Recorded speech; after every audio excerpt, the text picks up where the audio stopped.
Au nom du Père et du Fils et du Saint-Esprit, ainsi soit-il. Notre Père qui êtes aux cieux, que votre nom soit sanctifié, que votre règne arrive, que votre volonté soit faite sur la terre comme au ciel. Donnez-nous aujourd'hui notre pain de chaque jour. Pardonnez-nous nos offenses, comme nous pardonnons à ceux qui nous ont offensés. Et ne nous laissez pas succomber à la tentation, mais délivrez-nous du mal, ainsi soit-il. Saint Pie X, au nom du Père et du Fils et du Saint-Esprit, ainsi soit-il. Alors, nous abordons la 4e partie, la joie de s'aimer. Alors, il faut prendre garde à certains ouvrages, nombreux, très nombreux, qui évoquent l'amour humain d'une manière totalement faussée, où l'on y voit un amour sans issue, des pages et des pages où aucun écho puisse même évoquer l'enfant, aucun écho qui puisse même évoquer le don total que la fidélité garantit, et puis bien sûr aucun soupçon de ce qu'est un amour traversé de la charité de notre Seigneur Jésus-Christ. On n'y trouve absolument rien d'autre que l'évocation d'une tendresse simplement humaine, et évidemment là, seuls les fiancés les plus naïfs peuvent croire que cette émotion sensible, baignée du bonheur d'aimer et d'être aimé, pourra nourrir toute une vie. C'est se faire une grande illusion. On y trouve finalement, dans ces ouvrages, on y trouve que la terrible évocation de l'ennui conjugal, des cœurs vidés de Dieu. Il y a donc une fausse conception de l'amour. L'habitude, après le mariage, peu à peu, elle vient détruire les fraîches impressions des fiançailles. Et on commence à se demander pourquoi ce n'est plus aussi doux que dans les premiers temps, pourquoi cela devient monotone.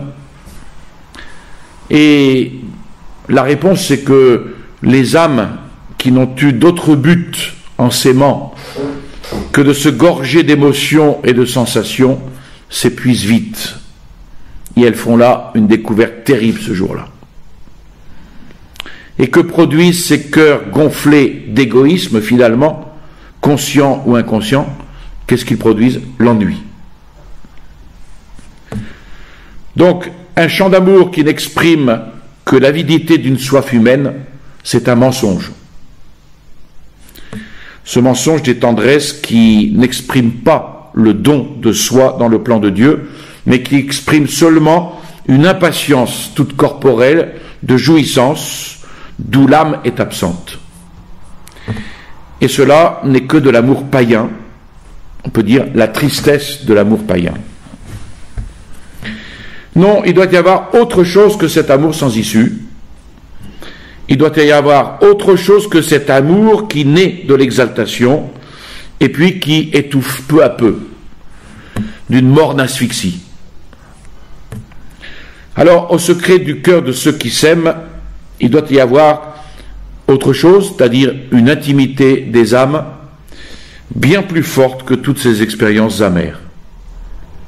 Parce que c'est bien des âmes qu'il dépend de ne pas se laisser user par des habitudes, de ne pas se laisser ronger par l'ennui et de ne pas se laisser abattre par la solitude. Voilà cette fausse conception. Alors, quelles sont les vraies valeurs du mariage?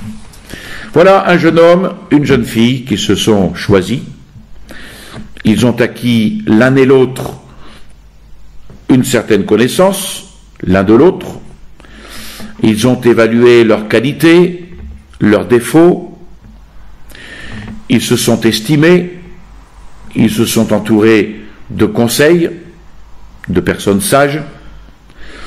Mais le mariage n'est pas seulement cette estimation objective et prudente, bien qu'elle soit absolument nécessaire.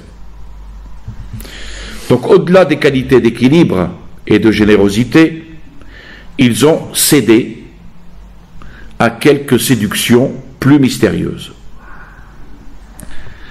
ils se sont reconnus, ils se sont aimés parce qu'ils se sont préférés. C'est donc l'estime qui garantit le mariage du point de vue de la raison, et c'est la préférence qui le fonde du point de vue du cœur. Donc il s'agit ici évidemment d'une préférence vraiment totale qui recouvre toute la personne et non pas d'une espèce de mirage obsédant ou d'un désir qui ne peut pas tromper très longtemps. Alors, l'intimité, abordons cette question de l'intimité telle que certains la vivent. Les fiancés sont ainsi amenés à se marier avec des certitudes suffisantes, entre guillemets, pour être heureux, comme on dit. Mais ce ne sont encore que des promesses. Et la grâce du sacrement va intervenir alors, non seulement pour augmenter la vie divine dans l'âme des époux, mais encore pour y déposer des dons particuliers, des dispositions et des germes de grâce. Donc sur le plan naturel comme sur le plan surnaturel, les deux fondus l'un dans l'autre, mais le deuxième élevant le premier, toutes choses sont en place pour permettre aux époux de goûter une intimité toujours plus profonde. Mais il reste à réaliser cette intimité. Et c'est là que, très subtilement, l'esprit du mal va chercher à s'insinuer pour en compromettre la réalisation. Donc il y a une erreur à laquelle invite l'esprit du mal et dans laquelle il peut faire tomber si souvent. Cette erreur consiste à attacher une importance exclusive à la consommation du mariage. Attention à ce que je dis ici, attacher une importance exclusive à la consommation du mariage en vue de fonder du même coup l'intimité des âmes. Alors il est vrai que cette consommation du mariage a de profondes répercussions psychologiques, qu'elle peut incliner les âmes à un plus grand abandon mutuel, à une plus grande confiance réciproque. Tout cela est très vrai, mais ici encore, on ne peut qu'admirer le plan providentiel qui a disposé l'ordre du mariage pour permettre à l'union conjugale d'être, selon le mot de Pie XI, tout d'abord un accord des esprits, accord plus étroit que celui des corps. Donc il faut bien comprendre ici que je ne méprise pas du tout l'importance de la consommation du mariage, mais l'expression de Pie XI veut bien dire ce qu'elle veut dire. Accord des esprits d'abord, et ensuite un accord plus étroit, qui est celui des corps. Enfin, plus étroit que celui des corps, dans le sens où l'accord des esprits est un accord plus profond.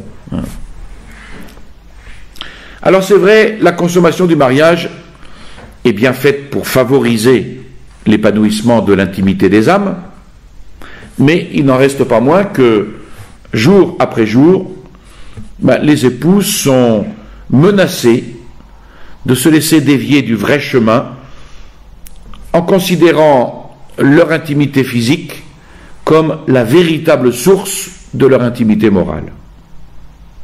Et cela est dangereux parce que ça conduit insidieusement à abandonner une à une les confidences, les délicatesses qui, au début, avaient si fermement resserré l'intimité des cœurs.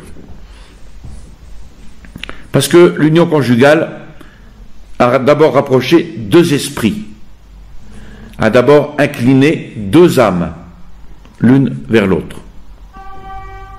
Elle est faite, et ça c'est indiscutable, elle est faite en vue de la paternité, en vue de la maternité, c'est clair, mais cette paternité et cette paternité sont, dans la plus large mesure, des œuvres non point charnelles seulement, mais d'abord spirituelles. Donc il ne faudrait pas qu'en pratique, dans la vie conjugale, l'intimité physique de l'amour devienne le principe, ou si l'on veut, la nourriture principale de l'intimité des époux. Je pense que vous comprenez le sens que je veux donner ici. Cette intimité physique, c'est l'expression sensible de l'intimité des âmes. Un exemple, la parole articulée est l'expression sensible de la pensée. Le corps est l'instrument sensible à travers lequel l'âme se manifeste et s'exprime. Une parole peut être bien articulée. Si elle est un mensonge, elle méprise sa fonction propre. Donc quand les époux disent s'aimer, ils doivent prendre garde, l'un et l'autre, de dire la vérité. Si chacun d'eux n'aime que soi-même à travers l'autre, leurs paroles, ce sont des mensonges. Parce que la parole, c'est le signe sensible de la pensée. Et si chacun d'eux n'aime que soi-même, eh bien, ces paroles « je t'aime » ne sont qu'un mensonge. De manière analogue, quand l'amour humain n'exprime pas, une profonde et une vivante intimité des âmes, les époux risquent de s'ennuyer peu à peu, à force de vivre ensemble et d'éprouver le sentiment qu'ils se connaissent trop. Tout simplement, ils s'aiment moins parce qu'ils ont cessé de faire effort, d'une part pour se connaître et d'autre part pour s'améliorer. Et leur intimité physique est en train de devenir un mensonge. Elle n'exprime plus l'amour, mais elle exprime l'égoïsme. C'est comme si leur amour était rouillé.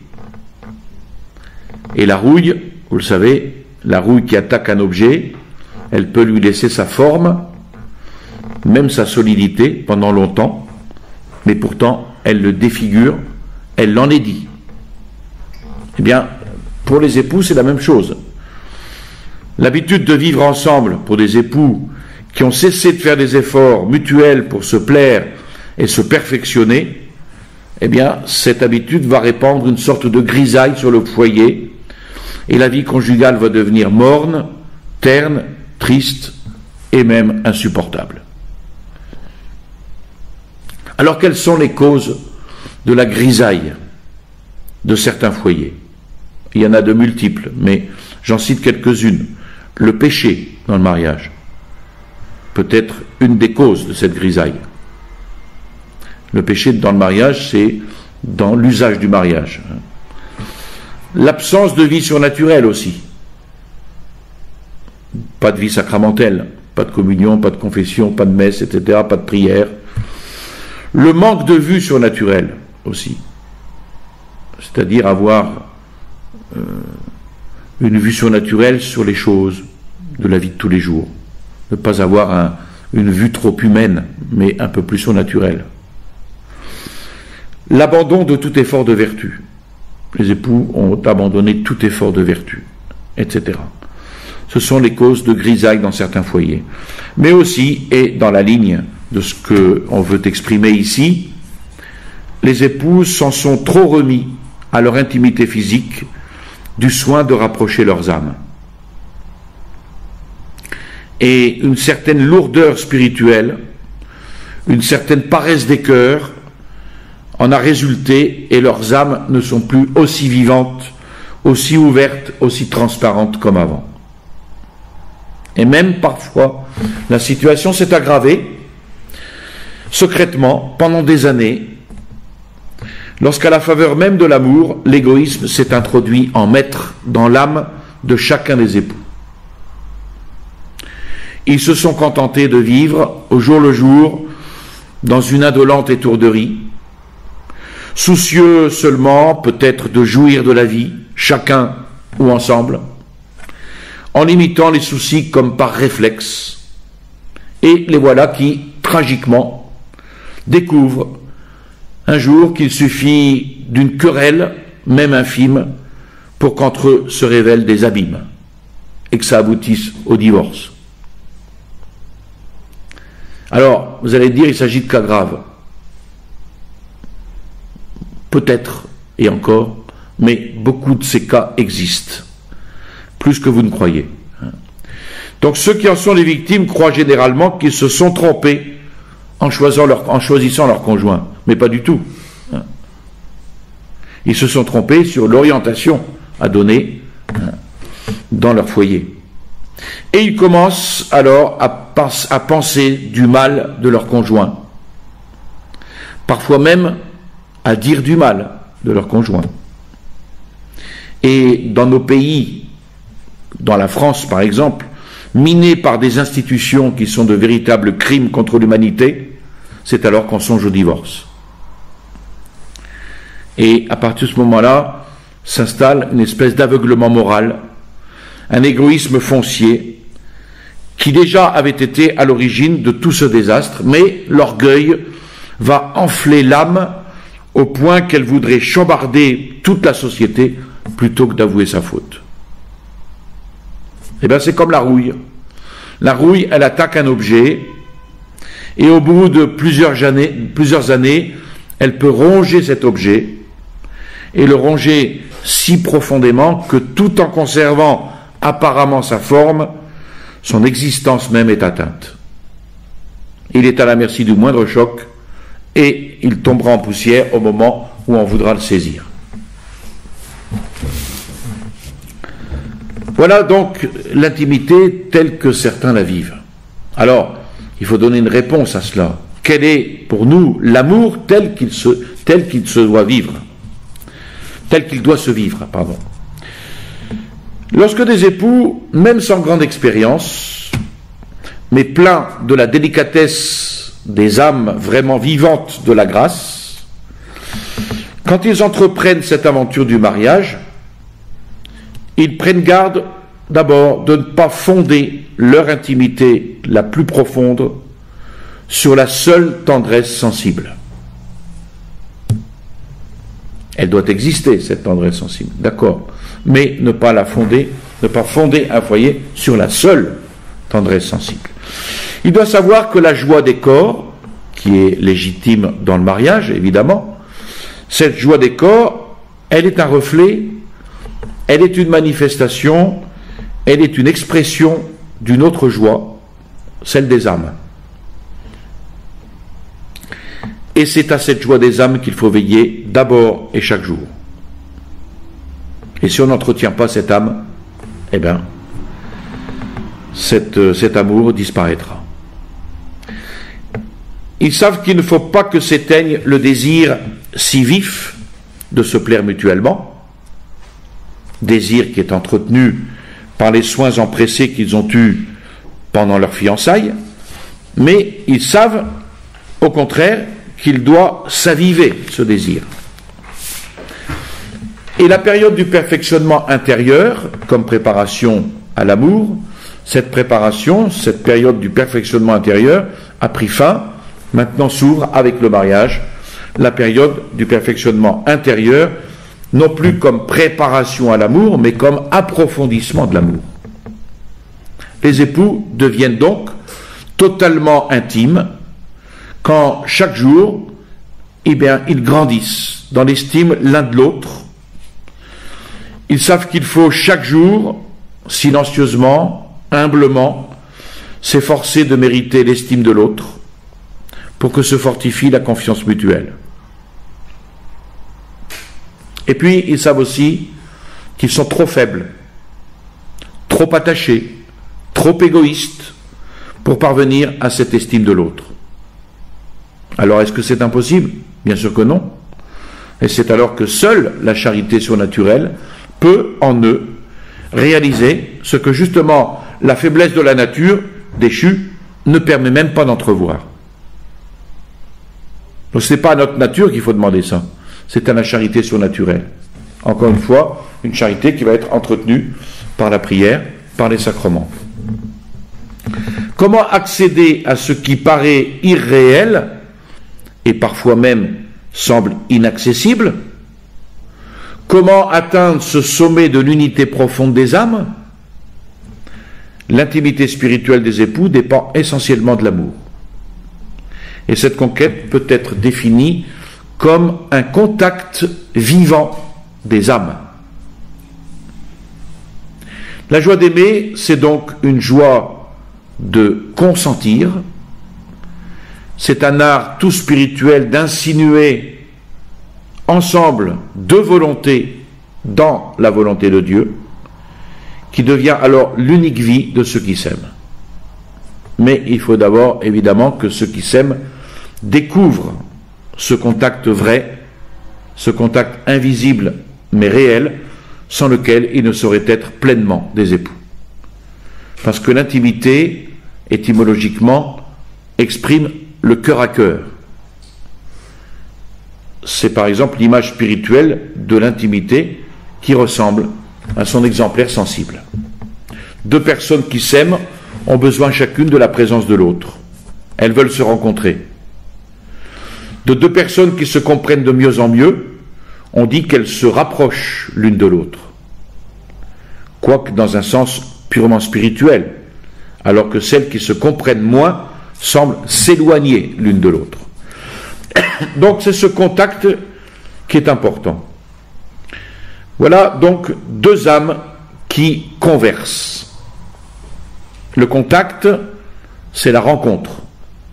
Alors, contact, rencontre, évidemment, enlevez de votre esprit tout ce que ces mots peuvent évoquer aujourd'hui, hein, les lieux de contact, les sites de contact ou de rencontre, etc. Ça n'a rien à voir, hein, évidemment. Deux personnes qui sur un chemin de campagne se rencontrent, s'arrêtent et conversent ensemble, ce sont deux univers de pensée, deux univers de volonté, deux univers de sentiments, qui pour quelques minutes, l'un à l'autre, se déversent l'un dans l'autre. Ils conversent. Dans la vie conjugale, deux âmes qui conversent, c'est beaucoup plus encore. Ce sont deux univers de pensée, de volonté, de sentiments, qui travaillent, mais à n'en faire plus qu'un. Le contact de deux âmes, c'est l'étape où cesse la solitude de chacune d'elles, et au-delà de laquelle se devine la béatitude de l'unité. Donc le contact ne sera vrai et profond que si les âmes non seulement se rapprochent l'une de l'autre, mais aussi s'ouvrent l'une à l'autre. Donc d'abord, deux âmes qui conversent. Ensuite, deux âmes qui se renoncent. L'âme qui veut se donner doit nécessairement se renoncer. Évidemment, quand on donne quelque chose, on renonce à ce qu'on donne. Donc, qui dit donner, dit renoncer. Et c'est justement parce que tant d'époux viennent l'un à l'autre, non pour donner, mais pour prendre, non pour renoncer, mais pour arracher, non pour se donner, donc pour s'appauvrir, mais pour s'enrichir, que tant d'âmes restent fermées l'une à l'autre. Et cependant, elles ont l'illusion d'être en contact. Et parfois c'est un contact inerte, qui n'ose pas se communiquer par amour-propre ou par paresse. Parfois c'est un contact mort, qui n'a rien à communiquer parce que l'une ou l'autre des âmes, peut-être les deux, sont complètement enfermées en elles-mêmes, emprisonnées. Donc, deux âmes qui conversent, deux âmes qui se renoncent, deux âmes maintenant qui regardent ensemble vers Dieu. Dans la vie conjugale, des circonstances douloureuses peuvent arriver. Un enfant très malade, la peur terrible de le perdre, le besoin de prier soudain, non plus chacun de son côté, mais ensemble, avec ferveur. Voilà les deux âmes dont les yeux se rencontrent, les regards ne sont plus les mêmes, parce qu'ils ont eu peur ensemble, et parce qu'ensemble ils se sont sauvés. Et les voici spontanément qui remercient celui, avec un grand C, qui les a épargnés. Et leurs regards se retournent vers le ciel, et ils découvrent là le prix de la vie parce qu'ils ont failli la perdre.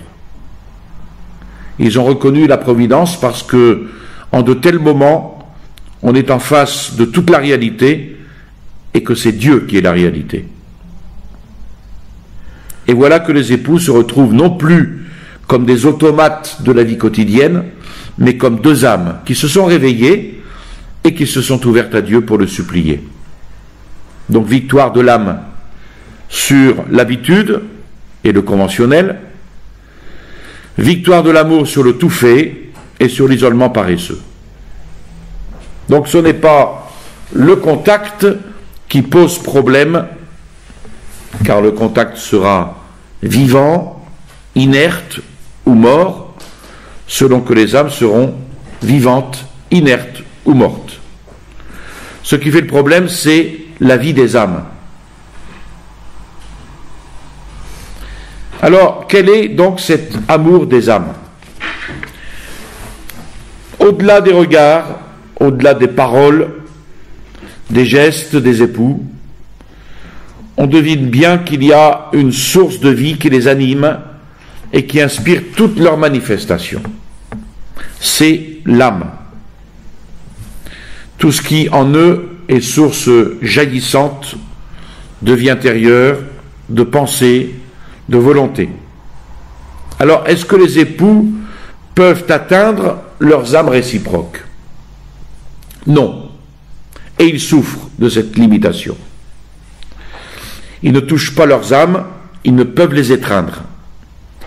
Alors, est-ce que ce mariage n'est qu'une illusion? Cette intimité physique, est-ce qu'elle serait une tromperie de la nature?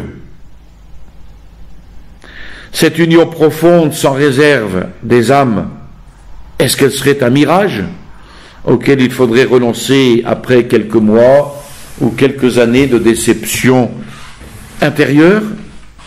Évidemment, non. Il faut répondre non à tout cela. Et affirmer que l'unité des âmes est un don. Mais c'est un don que deux âmes, à elles seules, ne peuvent se faire l'une à l'autre. Et le lien vivant des âmes, c'est l'esprit d'amour. Cette respiration vivante qui, parce qu'il est Dieu, réalise l'unité pour ceux qui s'aiment et qui désirent s'aimer, et mieux encore, d'un amour vivant, d'un amour des âmes. Pour ceux qui ne limitent pas leur amour à quelques satisfactions instinctives ou esthétiques, mais qui pressentent que cet amour qu'ils désirent pour les unir est peut-être quelque mystère foudroyant dont la découverte peut instantanément changer le cours d'une vie. Et c'est à cela que Saint Jean fait cette révélation, l'amour, point d'interrogation, mais c'est Dieu. Nos âmes sont les enveloppes, elles sont les demeures où veut venir habiter l'amour, parce que l'amour n'est pas quelque chose de vague et de charmant qui unit ceux qui s'aiment. L'amour ici, c'est quelqu'un. Et Dieu est amour, le Dieu unique en trois personnes. Le mystère de la Sainte Trinité est précisément le mystère de l'amour, les trois personnes. Le Père qui éternellement engendre le Verbe, la parole vivante, et le Fils éternellement qui fait retour vers son Père dans l'unité d'un seul esprit, d'un seul lien d'amour, l'Esprit Saint. Et le Dieu amour nous a créés. Mais par la chute originelle, l'homme et la femme se sont détournés de sa face. Et malgré tout, Dieu a voulu nous sauver, et pour cela, le Verbe s'est fait chair. Eh bien, il dépend pour nous de vivre de cet amour. Et Dieu est le lien de cet amour. Alors, quelle est la place de Dieu dans le foyer? Ici, j'ai mis couple, mais j'aime pas beaucoup ce mot-là. On parle d'un couple de tourterelle, mais pas d'un homme et d'une femme. J'aime pas du tout ce mot-là. Je préfère le foyer, ou même le ménage. C'est ce que dit Pie XII aux jeunes époux le 15 juillet 1942. Si Dieu est, écrit-il, et il doit l'être, le lien de votre amour, il le marquera en retour de son sceau, l'affermissant à tel point que rien au monde n'aura la force de le gêner ou de l'affaiblir. Et puis saint François de Sales, le premier effet de cet amour, c'est l'union indissoluble de vos cœurs. Si on colle 2 pièces de sapin ensemble, pourvu que la colle soit fine, l'union se fera si forte que l'on fendrait beaucoup plus tôt les pièces aux autres endroits qu'en l'endroit de leur conjonction. Mais Dieu conjoint le mari à la femme en son propre sang. C'est pourquoi cette union est si forte que plutôt l'âme se doit séparer du corps de l'un ou de l'autre que non pas le mari de la femme. Or, cette union ne s'entend pas principalement du corps, mais du cœur, de l'affection et de l'amour. Et Pie XII poursuit, mais souvenez-vous que si Dieu a élevé le lien nuptial à la dignité de sacrement, source de grâce et de force, il ne vous y donne pas la persévérance sans votre propre et constante coopération. Or, vous coopérez à l'action de Dieu par la prière quotidienne, par la maîtrise de vos penchants et de vos sentiments, par une étroite union au Christ dans l'Eucharistie, le pain d'effort, de ces forts qui savent, au prix de n'importe quel sacrifice et renoncement, maintenir sans tâche la chasteté et la fidélité conjugale. Ce texte résume bien ce qui fait le ciment de cet amour. Donc la place de Dieu dans le foyer. Ensuite, la docilité à la volonté divine. Attention, ce ne sont pas des prières plus ou moins ronronnantes, faites en famille, ni des communions sans véritable ferveur qui vont assurer une âme rayonnante à des époux. L'espèce d'habitude, espèce de routine. Ce sont les prières quotidiennes venant du fond de l'âme, dans le cœur à cœur de l'amour conjugal. Dans ces prières quotidiennes inspirées par une confiance filiale des époux se livrant à la providence du Père Céleste, c'est cela qui va ouvrir les époux à la grâce. C'est une attitude intérieure, permanente, de docilité à la volonté divine, avec le secours de la grâce, qui va permettre aux époux d'acquérir, jour après jour, une maîtrise plus certaine de ses penchants, de ses sentiments. Et puis, c'est une confiance éperdue dans la Sainte Eucharistie, pour éclairer l'intelligence, pour affermir la volonté, pour ouvrir le cœur toujours plus largement, qui va permettre aux époux de fortifier leur union dans le propre sang de notre Seigneur. Alors, quels seront les efforts à fournir pour cette œuvre commune? D'abord, la distinction entre l'amour et l'amour-propre. Se livrer pour une âme, c'est se consacrer à aimer. Et pour aimer, il faut s'avouer à soi-même ses imperfections, son amour-propre, son égoïsme. Donc, il faut travailler à se rectifier, à se corriger, à éliminer les zones d'ombre tout au long des menus événements de la vie quotidienne. Et seule l'âme qui est mue par la grâce, eh bien, elle peut concevoir ce renoncement silencieux, souriant, affectueux, sans raideur. L'âme qui n'est pas donnée à l'amour, eh bien, elle va très vite être possédée par l'amour-propre. Un père de famille écrivait « L'amour-propre observe, découvre, quand même il n'en a nullement à souffrir, les plus légères imperfections, les plus inoffensives bizarreries du conjoint. » C'est le mari qui est sans arrêt sur le dos de sa femme, ou l'inverse, qui découvre les plus petites choses. Pour peu qu'elle lui déplaise, ou simplement le gêne, il les révèle aussitôt par un regard doucement ironique, puis par une parole légèrement piquante, peut-être par une cinglante raillerie en présence d'autres personnes. Il est seul à soupçonner si peu quel dard il lance, quelle blessure il ouvre. Mais lui, il s'irrite dès que les autres, même sans dire un mot, s'aperçoivent de ses défauts si pénibles qu'ils soient à autrui. Simple fêlure encore, l'œil ne parvient pas à la découvrir, mais au moindre heurt, le vase ne rend plus le même son. La fêlure s'élargit, les disputes se font plus fréquentes et plus vives. Même si la rupture n'est pas encore consommée, il n'y a plus qu'une communauté toute extérieure. Au lieu de cette union de deux vies qui gagne le fond des cœurs, il n'y a plus qu'une communauté toute extérieure. Qu'en penseront et qu'en diront les enfants? Les scènes dont ils seront témoins, quels ravages ne causeront-ils pas dans leur âme et dans leur amour? Et si la maison est déserte d'enfants, quel tourment que la vie des époux!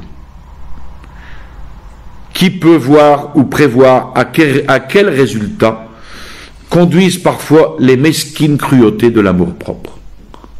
Donc ce tableau est très vrai. Parce que c'est donc dans chaque foyer que la paix et l'union des âmes sont en dépendance immédiate de l'amour et de la soumission affectueuse de chacune de ces âmes à Dieu.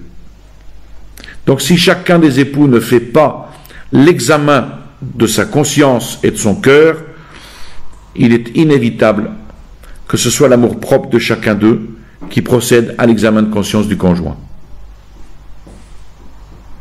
Au contraire, quelle joie très douce pour un mari de voir sa femme maîtriser ses mouvements d'humeur qui détruisaient jusqu'à la douceur de son visage.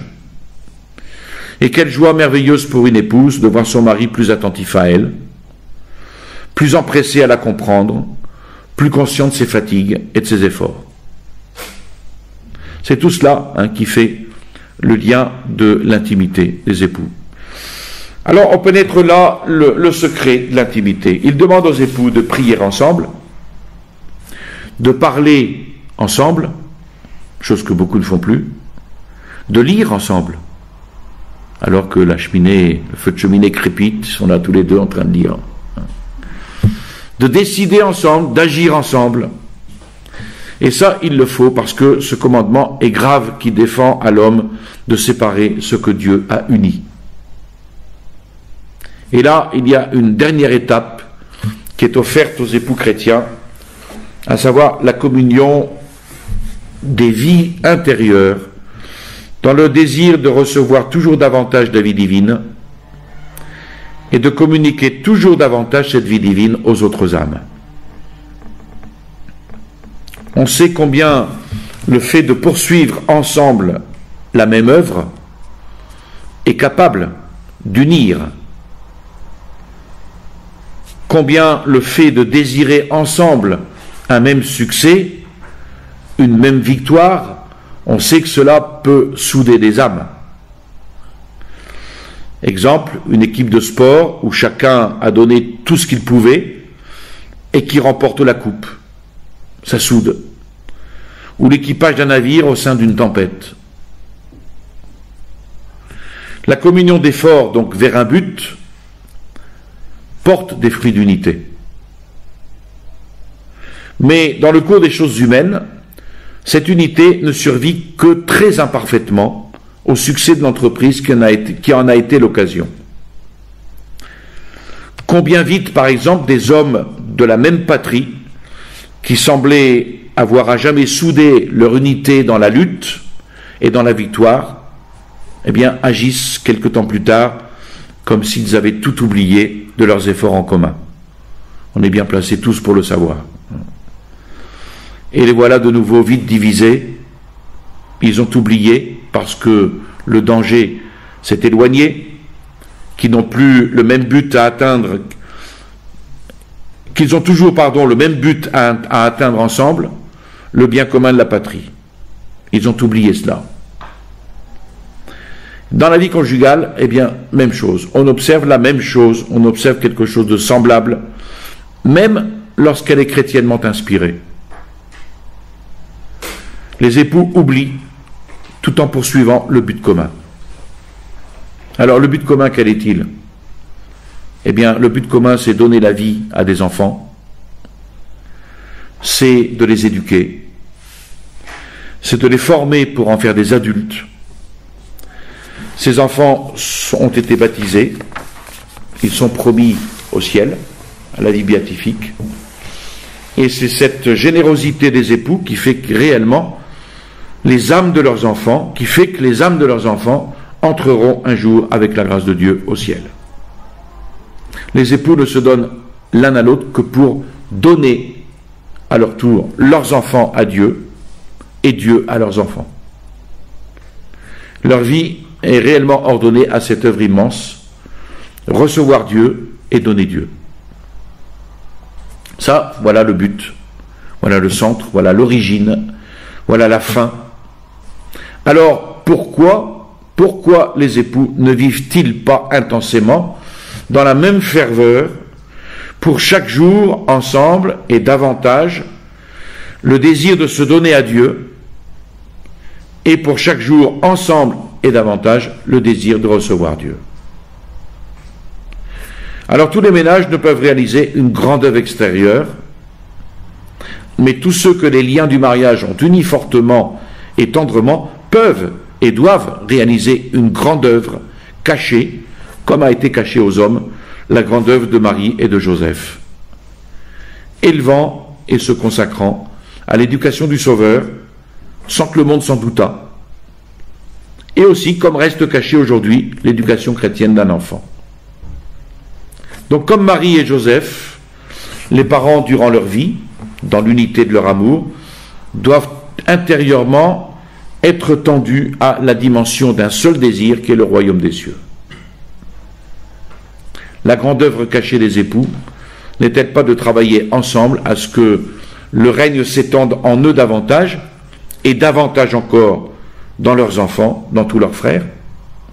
D'où la prière quotidienne à l'Esprit Saint, l'offrande de leur joie, l'offrande de leur peine, de leurs soucis, de leurs difficultés, et puis l'accomplissement joyeux, total, de leur devoir d'État.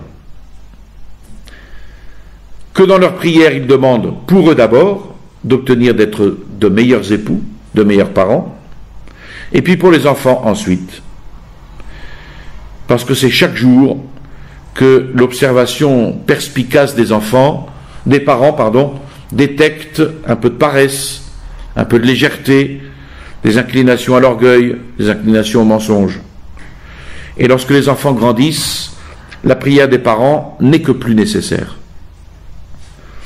Les prières des époux, leurs sacrifices quotidiens, sont puissantes.